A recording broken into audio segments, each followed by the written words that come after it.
And there we are.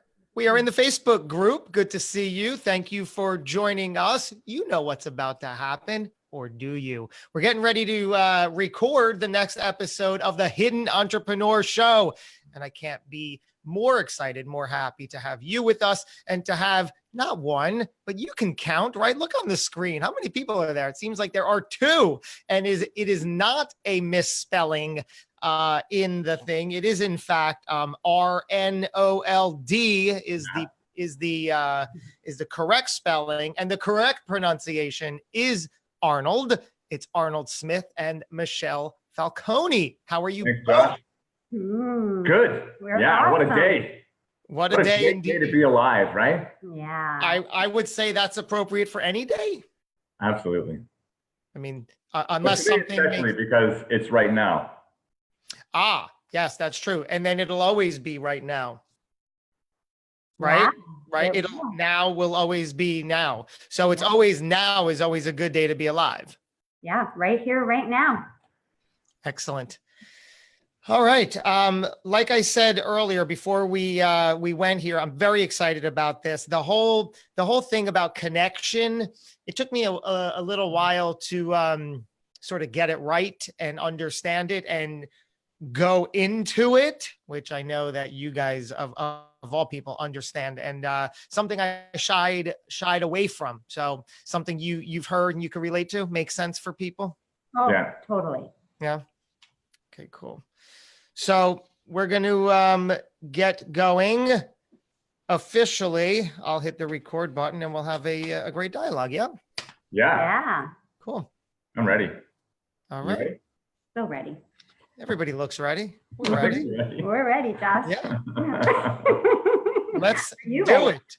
And thank you, by the way, for you guys on the live stream for joining us. Facebook is back, it seems. It went down for what, a day, a half a day, a third of a day. Who knows? But it went down and everybody freaked out, right? Yeah. Everybody freaked out. It's all right. All right. But we are here now. So let's hit record and get to this.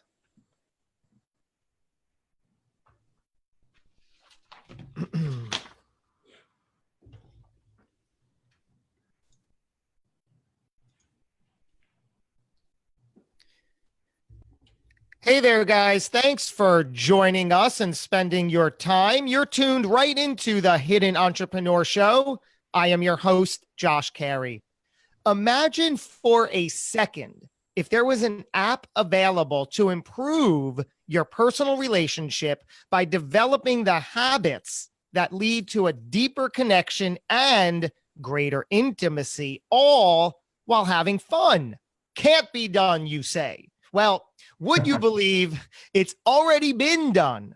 I am, of course, talking about the Connection app, which was made specifically for those in a relationship, providing habit-forming challenges designed to lead to deeper personal connections and intimacy. Now, for the record, this not only improves personal relationships, but imagine what it can do for your business. Yeah. Our guests, well, thank you. Yes, indeed. Our guests today are the creators of the Connection app. It's Rnold Smith. He's an entrepreneur, speaker, writer, and consultant who specializes in behavior transformation. Oh, we're going to learn all about what that is. And as an entrepreneur, he focuses on solving complex problems with simple solutions. Who knew that those existed? And Michelle Falcone is a life and business coach who believes in the potential of every human being and is committed to helping those she works with to obtain a life they love. Who doesn't want that? Welcome to the two of you, not one, but two of you, Rnold Smith, Michelle Falcone. Welcome. Thank you. Thank you for the great introduction. Mm-hmm. Absolutely. Well, it's your credits and your shtick. So thank you for all that. So let's get into this. Right off the bat, I've noticed personally that if I'm not connected, and we'll certainly understand that word a little bit more as we go further, if I'm personally not connected to myself or my wife in any sort of personal situation, my business suffers. How are those two things connected and related? Yeah, it's a great point. It's amazing how, I mean, of course, the adage happy wife, happy life applies. But one of the things I think that's so important to understand is that how we connect with people in every aspect of our lives has a massive difference. You know, when you walk out the door and you've got that spring in your step and you've got a positive feeling in your heart, every interaction after that, you're more effective, whether it be with your customer, with your employees, with your clients. I mean, it doesn't matter. Every single one, you're more effective. You know, Sean Aker calls it the happiness advantage, which is a wonderful book, but it really does program you for effectiveness when you're in a positive state. Yeah, very much the law of attraction, right? Yeah. And what is it about? What is the basis or the foundation or the steps to be able to connect? Is it a frame of mind? Is it a combination of confidence and frame of mind? What do we need to put ourselves in the best position to be available to connect, ready to connect? Well, first of all, we need to be present. We must be present with one another, which means not being in our heads, but being in our hearts and really listening to one another and being with one another. You have to be present in order to have that connection. Yeah, and you know, Josh, I mean, I talk about in my bio solving complex problems. Like, it kind of sounds complex. Let's go connect with people. Let's go be more loving in the world. Let's do that. And then you go, okay, how do I do that? Like, let's explain it. And in reality, we all already know how to do it. It's just not automatic. So unless you create these habits, then it's not an automatic response to our life. So our brains are wired to notice what's wrong. That's what keeps us safe. If you're walking around in your environment, it's what is out of place that you notice, because that is a potential threat. That's biological. We don't think about that. It's not something we create. It just happens automatically. And when you think about the parts of your brain in making decisions, there's three parts of your brain that they're involved in every decision: the cerebral cortex, the dorsal striatum, and the nucleus accumbens. Now, the cerebral cortex is the only part of your brain that cares about the future. The dorsal striatum says, do what we've always done. And the nucleus accumbens says, let's party, just do what you're feeling, just whatever. You want to throw that chair through that window? Yes, let's do it. I don't care. There's no consequences. So each of those battle for dominance every time you make a decision. Now, the one that cares about the future takes the most resources. So it takes energy, it takes more calories, it takes conscious thought. It's not automatic. You have to consciously do that because, of course, we're a machine and we're wired to be in optimal performance. So if we don't have to think about where we're going, you get in your car, you drive, you just go into that habit. It's just autopilot. You don't have to think about it. That's the way we're wired as people, to go into an automated response so we don't have to use as much resources. That's what keeps us survival. Yeah. And it's the same thing with connecting with people. You know, when you look at being present to gratitude or encouraging someone or just simply acknowledging the positive, it requires that conscious thought. And those are three of the connection habits. Yeah. Those three right there. Wow. Anything to expand on those? Absolutely. Well, I mean, so much. Yeah. A little bit. Yeah. So when we say solving the complex, so we want, love is the highest state we can be in. That is, we're in the most productive, where we're in a state of feeling love. That is when our body is in optimal performance state. And there's a physiological response to love that is measurable.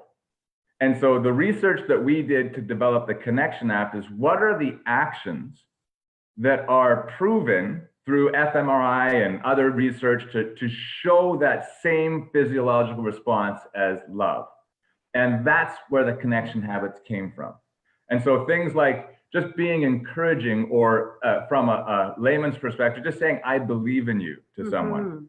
You know, when you say that to someone else, they have a positive response.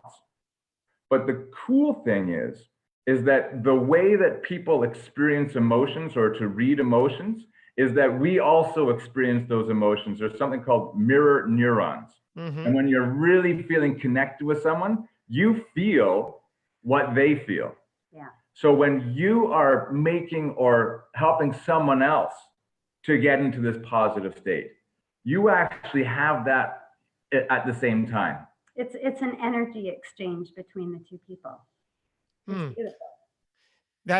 That's amazing. I can certainly see that in my life and my past. I spent so much of my life, especially early on and middle on and even late on, up until when I made this shift into the quote unquote version of myself I am today, and this brand and moving along that. I spent decades feeling disconnected, feeling isolated, feeling alone, showing up, wondering, why doesn't anybody get me? Why can't I feel a natural connection to anybody? Now, I've since been able to say, well, I was sort of cut off from myself. I wasn't loving myself. I was needy. I was desperate. I was insecure. I was all those things. I'm not showing up open, loving, giving, right? So how is anybody, I'm not letting anybody in. Is that the story? Yeah, that's the story. And that's where it starts with, is self, right? When you just mentioned that you were disconnected from yourself, right? Shut off from yourself. That is what's going on for a lot of people. And go ahead, Arnold. Well, I was just going to say, and that's what happens is when we feel shut off or depressed or have anxiety or stress, our tendency is to close, it's to shut down. Or it's not like we want to reach out to people at the moment. It's actually the opposite. We're going to close the door. We want to just lose ourselves in a video game or a TV program or whatever. We don't want to think about it. Just escape, right? Yeah. But what really helps us get out of that is actually connecting with people. There's a great book called The Upward Spiral by a guy named Dr. Alex Korb. And it's a neuroscientist perspective on how to do the things that get you out of depression. And one of the things he talks about is you don't even need to talk to people. Simply going out of your house and being in a coffee shop around people has an impact on your physiology, because the essence of their energy melds with yours and it reduces your stress. And now, of course, loving conversation with another person has a bigger impact. But if you can't get there, simply, if you're not feeling it, just getting out and being around people actually makes that difference. I love that, just how simple that is. It's amazing that just being with people can make us feel better. It's one of our basic human needs, to be in community and connecting with one another. We actually need it to survive. Yeah. And I feel like I've known that. I've longed for that for so long. But again, always felt like I was disconnected, and then had all sorts of intimacy issues in every way we can define that, from top to bottom.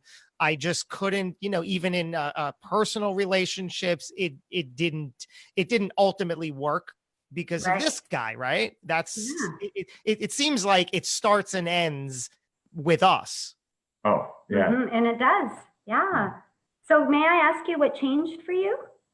Oh, well, sure. That's a great question. A long conversation. Long story short, I acknowledged all my life that I was showing up as a version that I expected or thought others expected of me. I continued to play this role of not worthy, not capable, not validated, always seeking it, but continuing to tell myself the same story that I'm not. And then I produced that scenario over and over again, became increasingly frustrated behind closed doors because I knew, like I think you alluded to, Arnold, that we know what's happening. We know what's possible. We know what we're capable of, but we shut it off. So I'd get frustrated because I knew I wasn't showing up in the best way I could and I saw others doing it, and I'm like, oh, they get to, but I can't, or I wouldn't.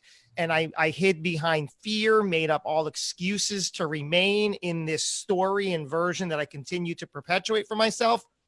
Jump to present day.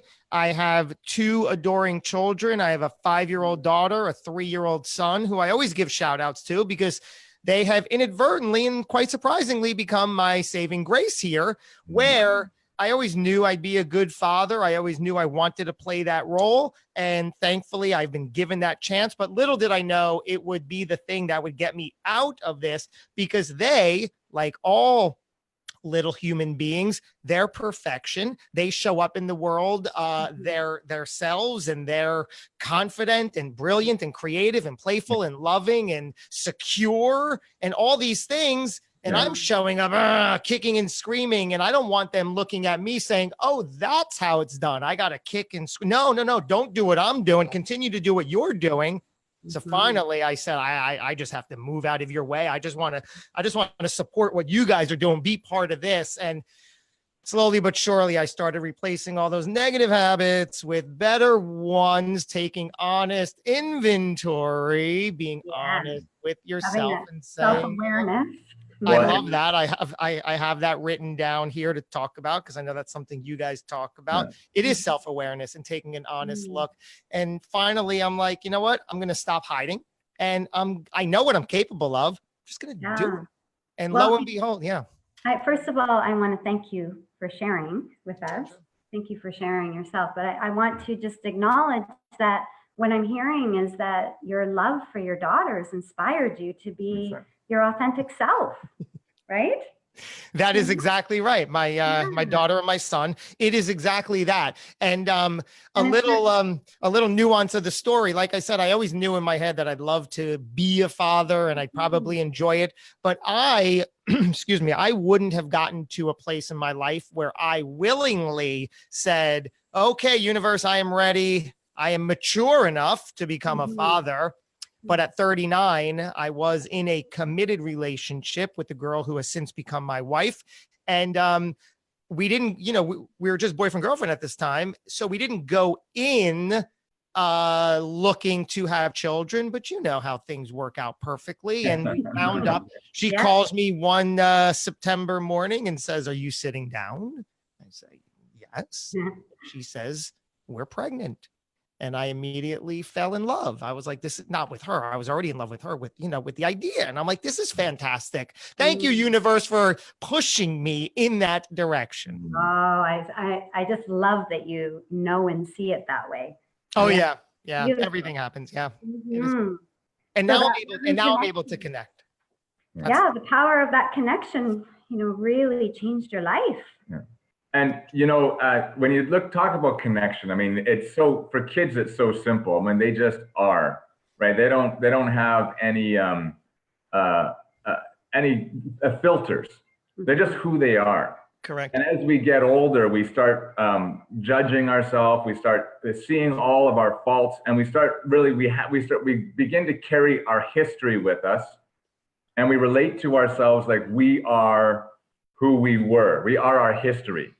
Like if I think about all the times that I messed up as a teenager, or like all the broken parts of me that I carried through, I'm not that, and I'm not that now. And I think that for most people, one of the biggest things to transform is the idea that we are who we've been. So when we talk about the connection habits, what we're focused on is habits, because that is mostly what we do. People are mostly automated. Yeah. So we mostly do what we've always done, unless we use that part of our brain, we generate the energy to make a different choice. But we don't always do that. And the first step, the hidden step in habit transformation is often just believing that it's possible, that I am not shy. I am not, afraid to public speak. I'm not afraid of risk. Like, oh, I don't take risks. We relate to ourselves. We make these declarations about who we are like it's true. I've defined myself. Oh, I could never do that. Mm. Well, it's true. You just said it. But in reality, yes, we have habits to overcome. And I love what you said earlier about slowly but surely. And most of us don't give ourselves the slack, you know, No. like, you know, Expectations.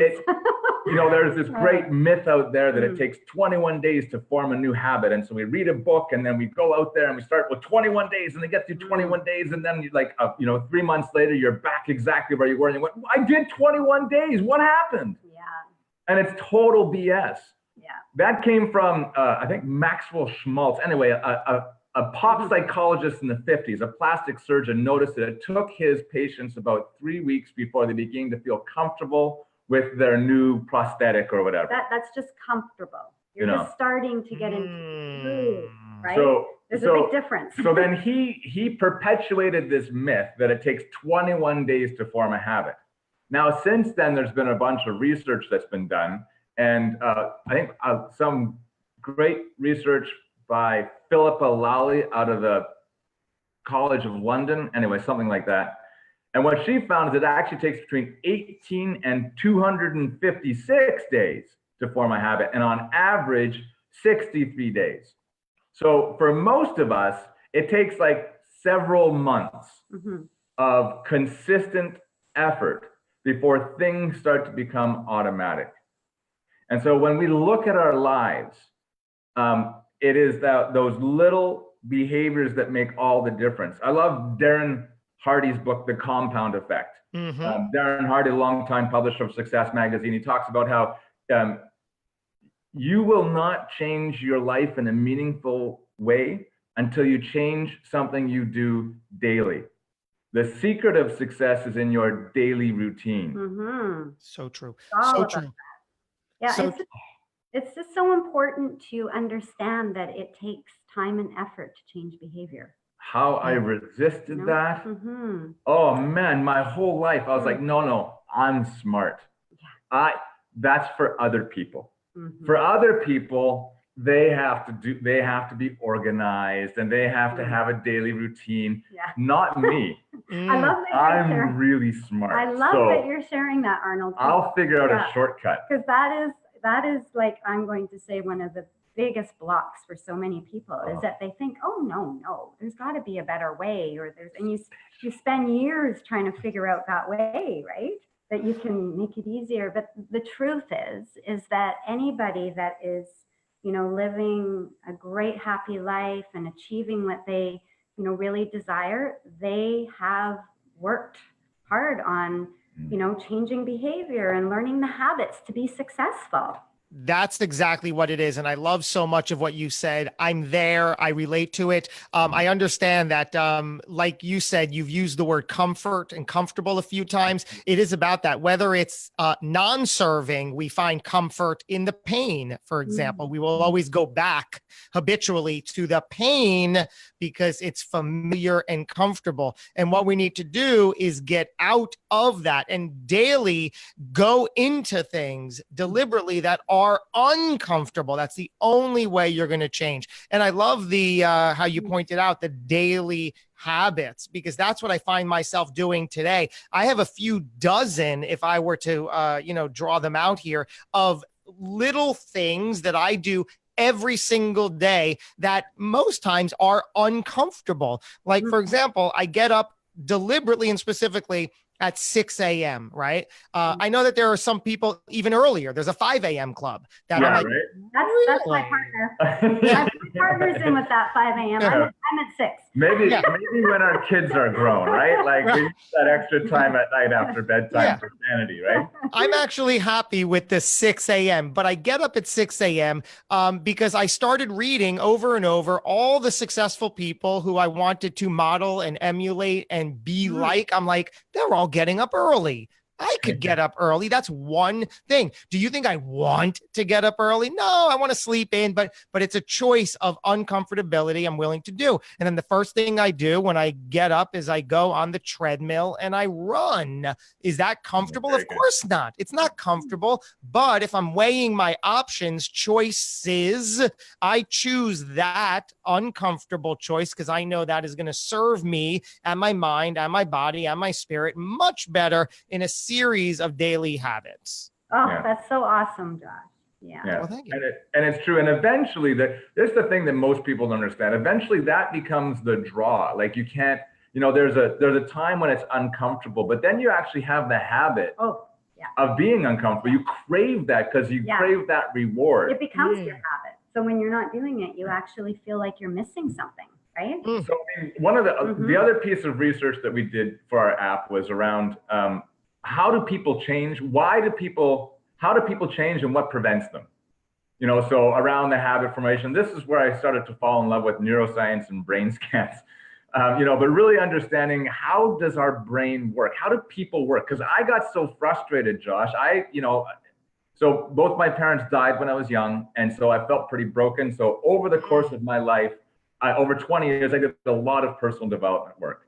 And I felt like, I got the piece of information I need to change everything. Yes, I'm ready. And then I'd go back and in my life, and then change was so slow or it didn't happen at all. And I was like so frustrated. I was like, I know what to do. What is going on? It's not fair. I now know. We read the book. I know what to do. I've got the 7 habits of highly successful people. If I just do those, everything will change. Yet. Right? Yeah. I mean, everybody, it's not a secret how to lose weight. You burn more calories than you eat. This is not complex. And yet, worldwide, the weight loss industry is $44 billion. Well, the trick is taking the action, right? And implementing it into your life. One thing knowing, but knowing isn't enough. It's not. And so for me, I was like, okay, so what is going on here? Why is it that I'm a smart guy, I know what to do, and I'm still not doing it? That was the part I became super curious about. And the answer. Well, the answer is it all comes down to our habits and our automated response. Scientists can't quite agree how much of us is automated, but it's about 95 to 99%. So that means you're only making conscious decisions about 12 minutes out of the entire day. Oh my goodness. So think about that. And when you look at the gurus out there in the world, what they're working on, that meditation, why mindfulness is so important is because they increase that number. They become less automated, or they actually create the habits that lead to success. So those are the two things. And so it's well, then how do you change your habits? And so what is a habit? And so the first part of a habit is a trigger. And the trigger triggers a routine because you crave a reward. Love it. Doesn't happen because of repetition. A habit happens because you crave the reward.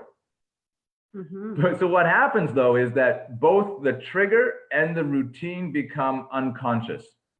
So we get triggered, we do the routine because we crave the reward, even when the reward is taken away. Like you smoked the cigarette for the first time, you got that habit, and then you got this good feelings. Even when you're smoking a cigarette and you're no longer getting those good feelings, you still crave it. And that whole process is unconscious. And so you brought up awareness earlier. And so the very first step after belief, after believing it's possible that you can be a different person, that you can change, is you have to become aware of what is triggering your routines. Yeah. And so in Charles Duhigg's book, The Power of Habit, he talks about how if you want to, ideally you want to replace the routine with one that gives you a similar reward, but actually gives you the results you want. Can you give us an example of what a trigger is in this situation and then take us through that process? Perfect. Okay. So you get home from work. I'll give a personal example. And I go and I sit down on the couch. What's the first thing the first thing I do is I go, okay, well, I'm going to reach for the remote. Of course. Right. And so I sit down on the couch, or I get home and I want to sit down on the couch because I want to relax. So then that triggers an entire evening of routine. And so I'm on the couch and I'm watching TV. When I'm watching TV, the TV triggers me to get a salty snack or a sugary snack. And so then I go and get that. And you go into this process and you have a routine, and routines kind of stack up on each other, right? Yeah. So if you're going to change that habit, so what am I getting? What is the reward that I'm getting from sitting down on the couch? And it's not simple. It's not like my bum feels comfortable. There's a bigger reward than that. There's like, I get to relax. I get to feel peaceful. I get to sit still. Like so you can break that down. You get to forget about your day. Yeah. So it's perfect. So you get to forget about your day and let the day go and start the evening. So what you could do is when you feel that trigger to sit down on that couch, you say, okay, now you make the conscious choice. So you know that walking into your house is a trigger. And so then you say, okay, when I walk into my house, now instead of doing that, I'm going to go and hug my wife, play with my kids for 5 minutes, something else that you really is part of the life that you really want. A pattern interrupt. Yeah, exactly. Yeah. You have to interrupt that. Yeah. And that's called habit stacking, where you attach a new behavior to something that you're already doing every day. Everybody gets out of bed every morning.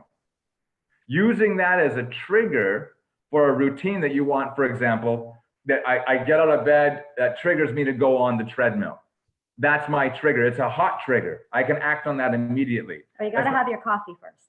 I don't know. I like that. I was working on my book. I got to have my coffee. Well, believe me, I require 2 cups of coffee before my day officially begins. However, I never knew I'd be this person, but I am able to work out first and then have the coffee. It's incredible. Wow.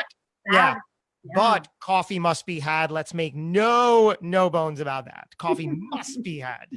No leaving the house without coffee. It cannot happen. And I'm okay with that. Yeah.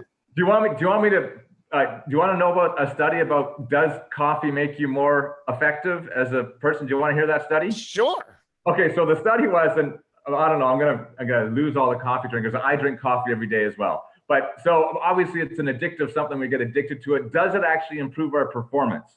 So they looked at people and they said like cognitive ability, be able to remember things, focus, all those kind of things. And it, no question, improves your performance, but not more than someone who's not addicted to coffee. So someone who's not addicted to coffee and does all those tests, they score as good as you do when you have coffee. So what happens is because of our addiction and our craving, our performance gets lower and we need coffee to get back to normal. Interesting. So the reality is that coffee doesn't improve our performance. It actually just gets us back to where people who aren't addicted to coffee already are. I don't even see it as a tie-in to performance level. I just know it's a tie-in to I will not be grouchy and I will not have a headache all day. I'm with you. Those are the only 2 things I'm solving. Yeah. Although there are studies that also show that it improves with a stroke recovery, so there is some health benefits. So if you're loving it, love it. I just like the little pick me up from it. Oh, yeah. I'm just gonna have a sip of my coffee. Yeah. Hey, you and me both. I got mine right here in the canister. Let me bring each of you back to see how we got here. If you could each share, take us back to your upbringing as a child. What was life like growing up for each of you? I'll start with that. Yeah. So, well, my parents divorced when I was quite young. I was 4 years old. And at that time we moved with my grandparents and lived with them for a few years and in the same community. And it was really quite lovely. And then at 7, my mom wanted to move my sister and I back to the city with good intention. However, we ended up moving into a very rough inner city community, and it was very, very challenging. So my childhood from age 7 till I'd say 16 was just full of adversity. And, I really went through a lot. I learned a lot about life, just with the people that I grew up around and the things that I, observed. And it was very, I'm going to say interesting, because I did, a lot of my friends had really, were pretty much on their own. They had parents that were drug addicted, or, just not parents not around at all. And I actually did have a pretty strong foundation. So I really became, a very much a bright light as a child, and always reaching out and helping people. And, I managed to, I'm going to say I managed to get through that tough time by helping and connecting with people, just really making a difference. And the learning from that experience for me was compassion and understanding, and the power of accepting, when people felt loved and accepted, the difference that it made for them. Yeah. So this whole you into the connection world today, it seems like was from that chunk of time, 7 to 16 adversity, a lack of connection. So you were missing it? Yeah, I think that I was missing. During that time, I was definitely missing connection. So I was creating it myself, right? Creating it myself, and then helping others while doing so. What did you think of the world during that time, as much as you remember? Were you longing for a better space in the near, like were you saying, oh, I'm going to get through this and I'm going to show the world, or was it just beating you down? Where were you at that pivotal age? I always knew that there was better. I always knew. And in fact, I knew when I was younger, I remember thinking that as soon as I am old enough, I am going to create the life that I want to live. Yeah. Did you have, I love that phrase. Did you have any idea, even at that age, how you were going to do it? Or did you just say, I'm resilient, I'll figure it out? Or did you have a plan at that point? No plan, but I just knew, and I knew it would be with people. I just always connected with people. It was always, and I just knew. Is that, jumping to today, is that the secret, that it is about connecting with other people? Yes. Yeah. I guarantee it. Yeah. Yes. The more that I'm through my business here and as an entrepreneur, I see it, I get it. That seems to be everything. It's the more people you connect with, or I should say the right people that you connect with, and how you connect with them.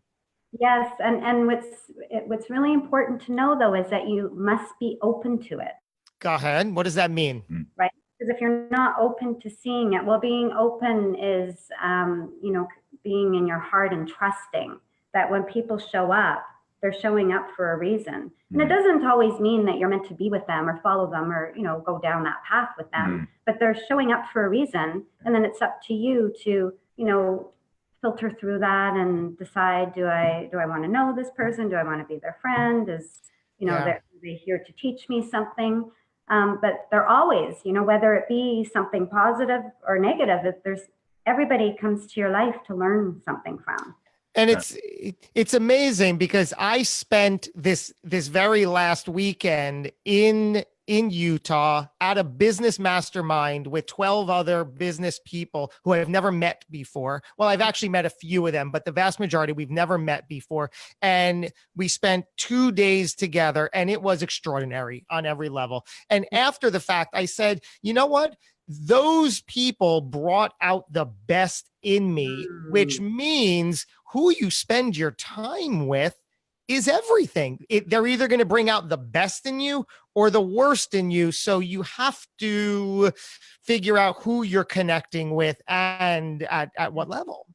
Josh, I think it's so true. If you want to change, changing your environment is one of the best ways to do that. Hence, who you hang out with. But it's not everything. And I know I'm really specific about our language, because our language creates our world. Go ahead. It is possible, it takes way more to generate yourself around people who are negative, who are fearful, it takes something to do that. And so one of the easiest ways to automate that process is to be around people who do that all the time, who are more present, who are who you want to be. But if you don't have to have that, it is possible to be in circumstances surrounded by people who are not that, and you still be that light, like Michelle talked about. It's harder. It takes more because you have to generate it yourself. You don't just automatically emulate. And I actually, when I'm in a situation like that, my internal dialogue is rise above this. I'm going to rise. I'm not going to lower my energy. Yes. I rise and hopefully inspire. So there's always something to learn, as you're saying, Arnold, even in those less than ideal situations. Absolutely. Yeah, they're just reminders. Well, and I also just want to reach out to people think, well, I don't have, it's hard to surround yourself with millionaires and perfect people. Like we need that. It's hard to do. And so we just don't want to create this idea that you have to have that in order to succeed. You don't. It certainly makes it easier. You do want to find those people who help you believe in yourself. And here's a great example of that. So I worked on this project for years before I met Michelle. And I've been developing it along and, didn't quite get it off the ground, kind of fits and starts. I was moving it along, doing a lot of research, kind of, the stuff that was in my office. I had plans, I had it all worked out. I knew what we're going to do, had all these ideas. But then I told Michelle about the idea. I said, hey, what human connection, having people be more loving, really define that, make them habits, and she's like, that's really interesting. And so then a week later, she called me up and she said, hey, what was that thing? Can we talk about that? We went for breakfast and that was the first person who followed up with me and said, I love that idea. I want to talk to you about it. And so I said, Michelle, do you want to be my business partner? And Michelle has this superpower. And the superpower is that she sees people's potential, who they could be. And so who they're meant to be. Who they're meant to be, or who they really are. Yeah, maybe is really, a better way really to say are. that. Yeah. And so she reflected that in me, which allowed me to take the steps to really make things happen. So since that, obviously that's a year ago. Well, we met before that, but since we became partners a little over a year ago. A little over a year ago. Yeah. And step by step, we made stuff happen. And so that's the power of people. That's the power of connection. If you're sitting there and you're stuck, there is a person out there that will get you unstuck. And I think back to all the mentors that have helped me, So true. all the business people, so many people are willing to help if you ask. And if you want your dream to become a reality, you have to, it's about connecting with the people. And, the idea of being known, and I think you talked about that, like that fear of intimacy. Intimacy is the idea of just being known. Oh, I love that definition. Go ahead. And so, as our fear, because we see all of us, we see all the parts that are not so good. And we hear all the decisions that we make every day that aren't that great. We see all that. And so we say, well, who am I to do that? And so, who are you not to do that? But, and so there's this great fear of if I put myself out there, they might really know me. And then I will be seen as the fraud. How many times have you heard the story of famous actors or athletes who talk about, I just feel like a fraud. I don't feel like it's real. It's because we see ourselves. And it's this fear of being known that really often prevents us from taking action. Wow. But it is, how can you do anything in the world if people don't know who you are? Elon Musk, you name anybody who's done big things. Yeah. You have to be known. And, and people will take shots. There's not one leader out there That's just part of it. who doesn't get knocked down. Yeah. And you have to have that inner fortitude. What do they say? That's the point that you arrive when somebody's beating you down. Go ahead, For Michelle. sure. Yeah, it's actually the sign that you're up to something big, right? Yeah, that people are noticing and you're triggering something in them. So keep going. As you were going to say. I think it's just so helpful for everyone to know and understand that we're all in this together. that everybody has those same feelings of fear, and get to the place that Arnold was talking about, of the fear of being known. We are all in that together. It's there's perfectionism is, doesn't exist. It doesn't.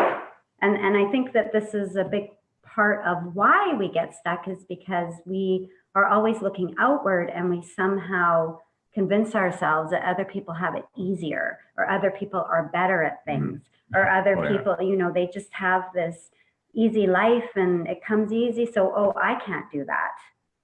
Yeah, it's so true that I spent so much of my life trying to please everybody else, get everybody else's approval. And then eventually, much later in life, I realized I don't even like these people. These people aren't even respectable. They're not even good. Like, no argument. They're not even good people. And I'm like, would you please like me? Let me, Oh my gosh, Josh, I had such a similar experience. Very similar. We need to talk. We did this really cool workshop. I got to share this. We did this really cool workshop, and it was with horses. So it was a coach that works with horses to teach you about executive leadership. Oh, I love it already. Right? Yeah. So one of the things in the mammal world, so mammals on an animalistic level, there's which we are. Right.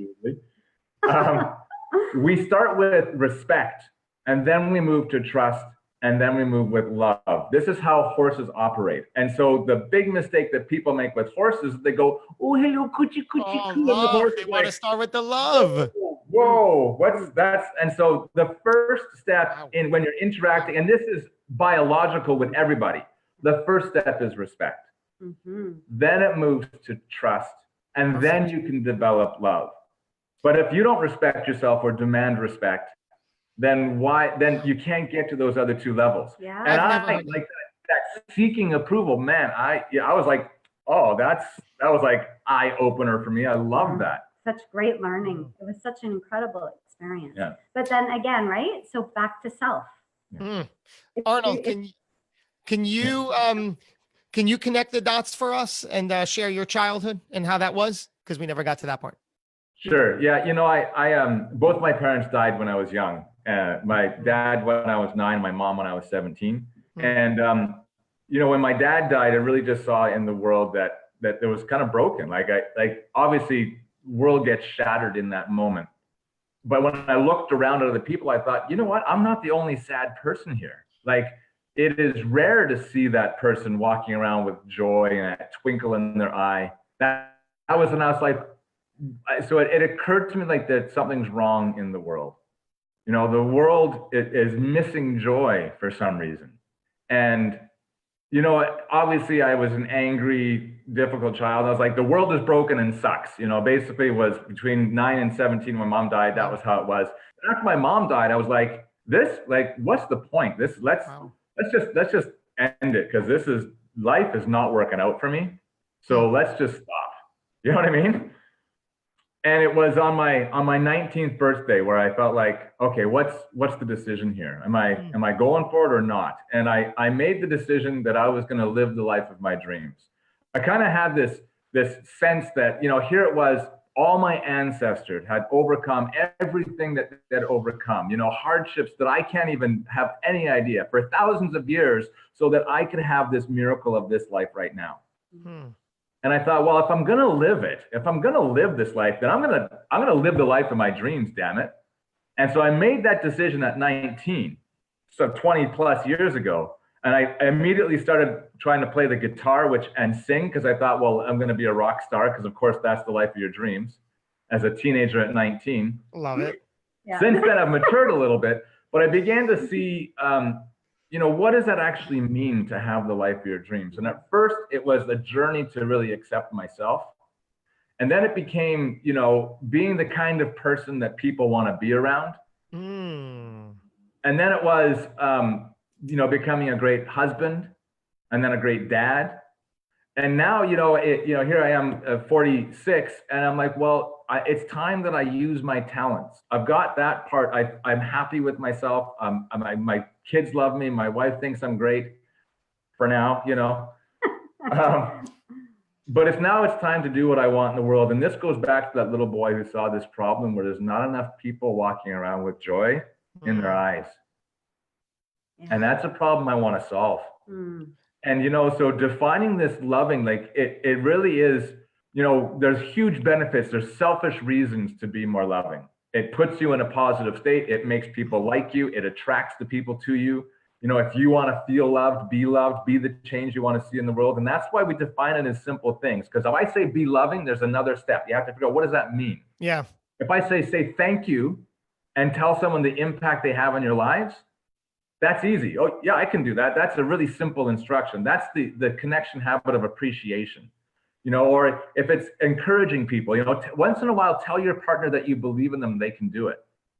And then if you do those things, you create a positive response for them, you get the positive response, and then that light gets lit in their eyes.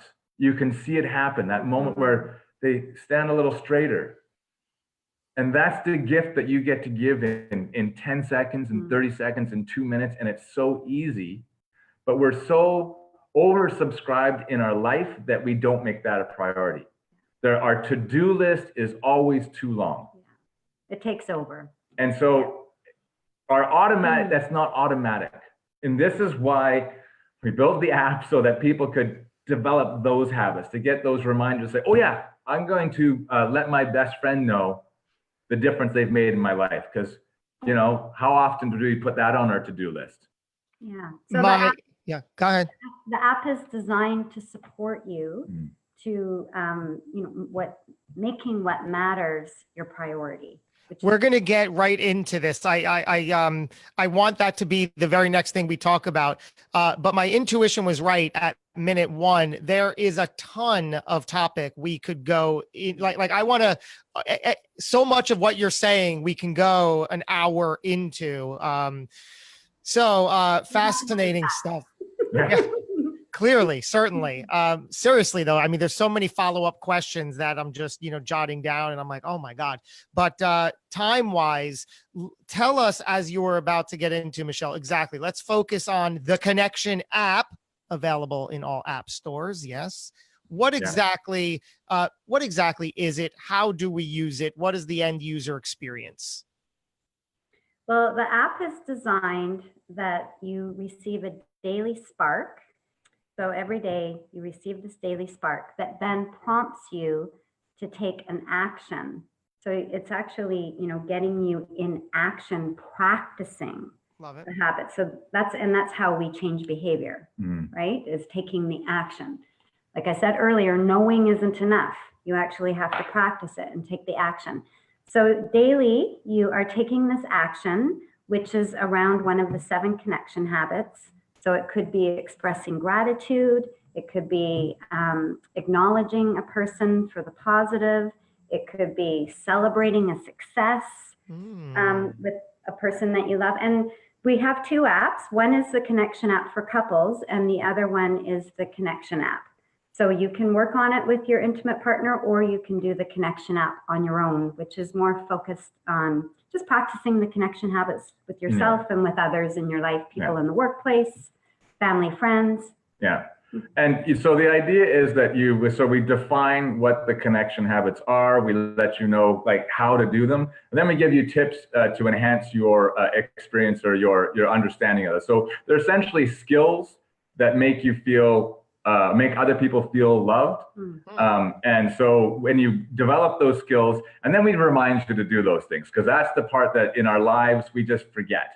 And then we know that one of the best ways to create a new habit is to kind of track your practice and rate how you did, but that's boring as hell. So so what we did is we incentivize that by, so as you track your practice, you earn entries to win prizes. Right now, we're just starting out, so our only prize is a trip for 2, which we give away every quarter. So it's $2,500 Canadian, but if you can translate that into American dollars, you get cheaper trips. So our first couple are going to Cancun, all expenses paid, all inclusive. And our next giveaway is actually on March 31st. Yeah, we're all about now, giving, Josh. Consider this: our first winners Now we're new, so we don't like people. It's hard for people to earn entries. So if you get on the app right now and you rate your practice 5 out of 7 days, you actually probably have this is probably one of the best chances you'll ever have to win a vacation. I'm being completely honest there. Yeah. So it's the time. I told this receptionist that I work at this office, and I said, you should get on the app. It was December 20th or something like that, just before we went on a Christmas break. And she goes, yeah, great idea. I'll do that. So she was on the app for 1 week. She earned 1 entry and she won the trip for 2. It was like, that was it. So there's probably only a couple hundred entries right now to win this trip. You can earn 2 entries between now and the draw simply by downloading the app and rating your practice. So download the app, join the challenge. It's all free. Well, there's a paid version, but there's free challenges to earn the vacation. Mm-hmm. You can start practicing the connection habits.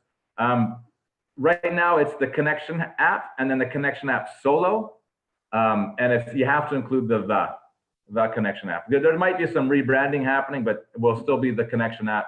But as Michelle pointed out, is the connection app is for everybody, and then we're going to have the connection app for couples. So that's the rebrand we're doing. But right now, it's the connection app and the connection app solo. And we'll certainly link to all of that in the show notes and description. Each of you, looking back on a younger version of yourself, what advice would you give that person? Go for it. Trust yourself. You have good ideas. You are smart. You know what to do. Trust yourself and just be in action.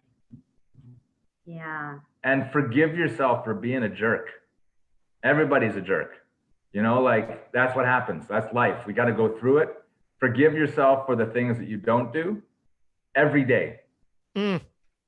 I love that because as quote unquote good as I am today and healthy as I am today, nobody's perfect, right? So you'll do something, you'll say something that you realize you really weren't your best and you shouldn't have said or done in that way. And you could ruin your whole day and feel bad and kick and guilt and shame and, no, figure out how in the world to forgive yourself because that's what it's about. So key. Yeah. Be in the flow. Mm-hmm. How would you answer? I would say to my younger self, love yourself, trust yourself. Trust that inner voice and that inner guidance, and to push through the fear. Just keep going and push through because you are worth it. The brand, The Hidden Entrepreneur, was created when I finally realized that, my goodness, I'm hiding behind fear and hiding all of my power for all too long. Was there a time that you could share when you were hiding behind fear and you knew you had to get through it? Which one? 5 minutes ago? I think it's a daily practice, honestly, Josh. It really is. Each time in my life, there's been a level up, if you will, where I first let's affect my family or have my own business. So me and the clients. Well, I had to overcome fear there. Now I'm like, well, let's make a difference for this group of people or this community. And each time I called myself to make a bigger difference, I had to really deal with fear.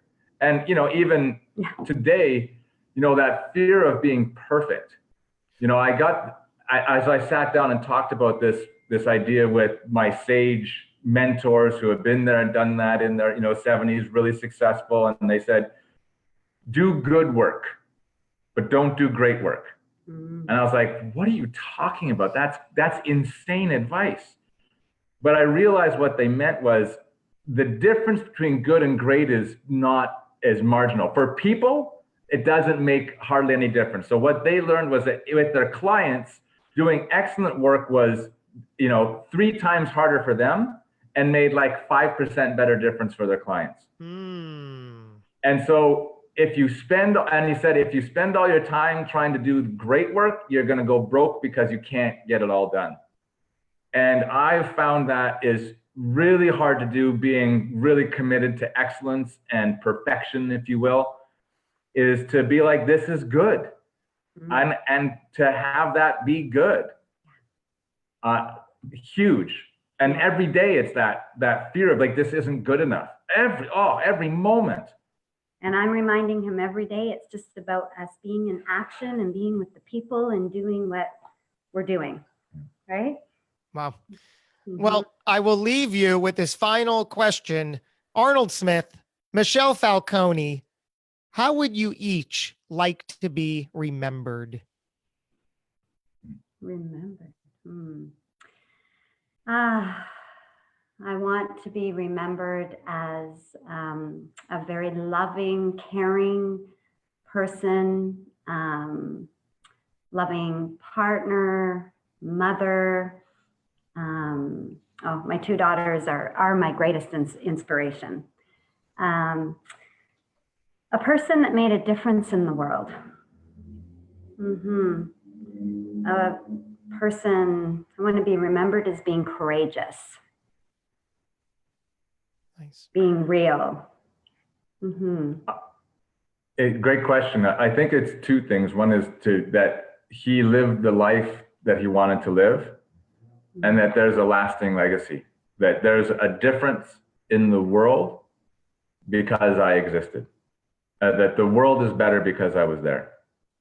And I would like that to be that, that people are more loving with each other, that people got into the habit of supporting each other. Because I think that it's, at its core, that's what enables us to take the action and make the changes we need to make. And there's some changes we need to do in the world, and we're not going to do that if we're not connected.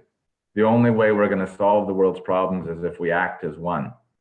And the only way we can do that is if we feel connected. Wow, this has been a extraordinary episode, a fantastic dialogue. I want to thank you both for showing up, and I don't only mean that physically, for opening up and showing up and for connecting with us today. Every bit of a pun intended. Thank you for being here, guys. I really appreciate you. My pleasure, Josh. Thanks for having us. Thank you.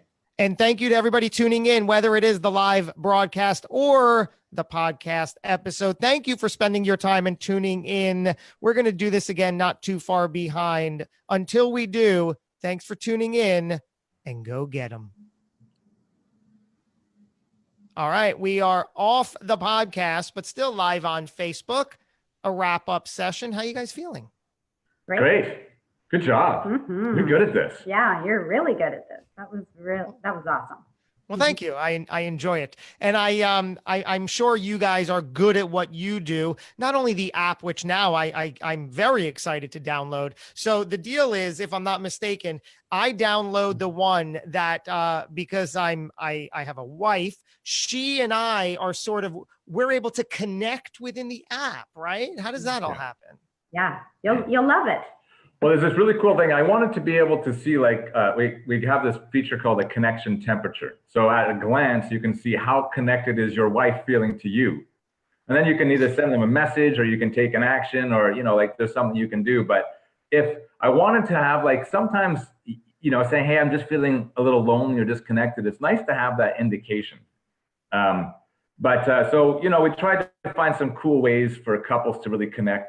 And in the individual version of the app, it really is about just encouraging you to have those habits alive in your daily routine. So if I'm interested in both of those, I download the app separately because I want both, right? Yes. That's right. Yeah. And actually, the way we have it right now is that you actually, when you create an account for one, you automatically have an account for the other. So I just download the app and then it knows me. Yeah, exactly. So, for example, you might want to work on this with your partner for a while and be like, okay, now I'm going to do a solo thing. I'm going to work on it with my kids or my coworkers, or just have something like that. So, and then as we grow, we're inviting different authors and experts to do their own challenges for us. And that's kind of in the paid version of the app. And so we're doing a listening challenge, which is really an extension of giving your full attention. one of the connection habits is giving your full attention, because in this day and age, sometimes that's a gift. Simply giving your full attention. So you'll have an expert, quote unquote, coming in and offering that challenge through the app. Yes. That's right. Yeah. To the members. So, brilliant. yeah. So you might do one for the app around, overcoming fear or being your authentic self. And so then it helps, helps in your brand and lead people to you and vice versa. So it's a kind of a reciprocal way of working together. I'd love to. Excellent. If I heard a request. Not sure what I heard. That would be fantastic. Thank you very much. That's awesome. How do you handle the irony of people thinking, well, I'm trying to connect by getting off of social, and this integrates it directly, right? Do you hear that question? That's a good question. That's a really good question. We're just meeting people where they're at, right? The technology, we're meeting people where they're at. However, when you are on the app, it is designed to get you then to take action away from the app, right? So it's not, we're not keeping people on it, right? Like other social medias, we're actually, prompting you to go be with your partner. Yeah, it's really about designing your day so that you integrate the habits in your life. So, when you see your partner after work for the first time, use that as a hot trigger to do one of the connection habits, whether it be share a success or communicate love through touch for 30 seconds, whatever that is, just, give each other a hug. This is the trigger. And so then you are doing that. And the idea is that you don't forget to do that, because you can get through the entire day and go, oh yeah, we haven't actually connected at all. We just talked about soccer practice and hockey and football. And, when are you going to do this and how are you going to go there? And it's like, wait, we haven't had any connection time. And so then make sure you have that in. But it really is about, sure, there's great messages. I mean, when you first started your relationship, you always sent these cute messages to your partner and they loved it. And now kids and life, and it's like the messages are, hey, who's making dinner tonight? Are you shopping? Am I shopping? What's that? And so it really is nice to get those electronic messages as well. But it really is, there's no replacement for, those positive interactions together. Wow. And, I really use it in my life. The connection habits is whenever there's that moment, that little iceberg moment with your partner where you're together, but you're not feeling connected. It's just a little bit cold. There's nothing really wrong, but you're in your world, they're in your world. If you reach for one of the connection habits with, let's say, sharing a success. And so you say something like, hey, what was the most successful part of your day? Well, instantly you have to find it, because of course that's not what you're thinking about. You're thinking about all the things that went wrong. So you go, I don't know. And then there's this moment where it shifts. You go, well, I guess. And then instantly your energy's now changed. And then you say, well, what was part of your day? And so then your energy, now you've got this little positive energy field between the two of you. And then you're connected. And now you can have conversations if there's something to deal with. You're in a way better spot. And so really having these as the go-to to kind of create that connection so you can just have your relationship be how you want it to be. Wow. Well, this was fantastic. Thanks again for that. If you want to, because this, from start to finish has been in the Facebook group. If you want to request access, I'll send you the link. If you can't find it to the Facebook group, you can come in as soon as we're done and watch the video. So, and then interact that way too. Great. Awesome.